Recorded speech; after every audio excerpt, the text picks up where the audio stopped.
That's including one Holland resident who made it home, thankfully. Yeah, our Lauren Edwards caught up with him this morning. She joins us live with what he had to say about Hurricane Ian. Lauren. Josh, Jamie, Boyd Feltman, he is finally home in Holland. But you guys may remember we met him last week when he was down in Florida prepping his home for the winter months. That's where his family stays. But he got caught in the hurricane there. So he decided to put up his phone, press record, and just get and capture as much as possible. Just when I keep thinking it can't get any stronger. I don't know how many times I said, I didn't think it could get worse, but it seems to be getting worse. That's what Boyd Feltman said to Fox 17 last week when Hurricane Ian hit his town in Florida, Northport, east of Venice. This is video of what it looked like outside his doorstep. Blowing sideways. I was initially concerned with the wind, but what came to really be concerning was the water. Our lakes in our community started to breach the roads. The whole road is now a river. He says that was around 5 o'clock on Wednesday, September 28th. And all of a sudden, around 7 o'clock or so, my front road, there were whitecaps, in the road.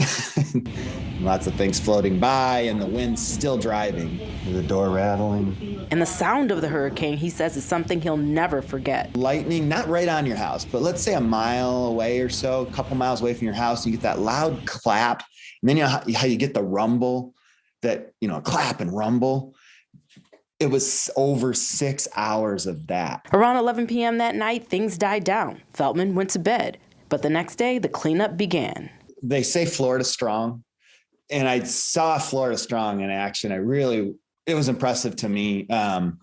Everybody came out right away. At least in our neighborhood, I know it was that first morning, just out cleaning up, making piles next to the road. He remembers seeing semi-trucks and utility trucks everywhere, crews working around the clock. Look at this. Last I'd heard 20,000 Florida power and light.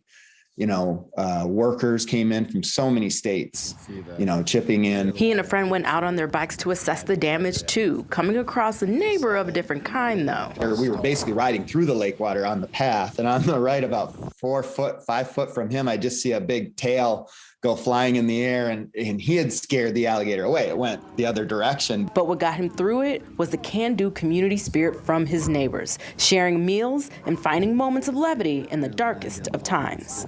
The help is there. It's active. Family, friends, neighbors, are real, and people will land on their feet. They should, for the most part, I hope. Post-hurricane party. So again, Boyd is back at home in Holland, and he says when he flew out of the airport yesterday, wasn't packed. Even his plane, he said, was a third full. But what he did note is that it only took him about an hour to get to the airport. A neighbor took him. On the way back, it took about 4 hours for that neighbor to get back home to their home in Northport. And they think it's because of everyone just trying to make it back to assess their own damage and just try to get through all this post-hurricane aftermath. Reporting live here in the control room, Lauren Edwards, Fox 17 News. And Fox 17 is partnering with the Scripps Howard Fund for hurricane relief. You can scan that QR code on the screen, or you can text STORM to 50155. Our teams across Florida will work directly with local organizations to make sure that every penny that you give goes directly to those impacted by the storm.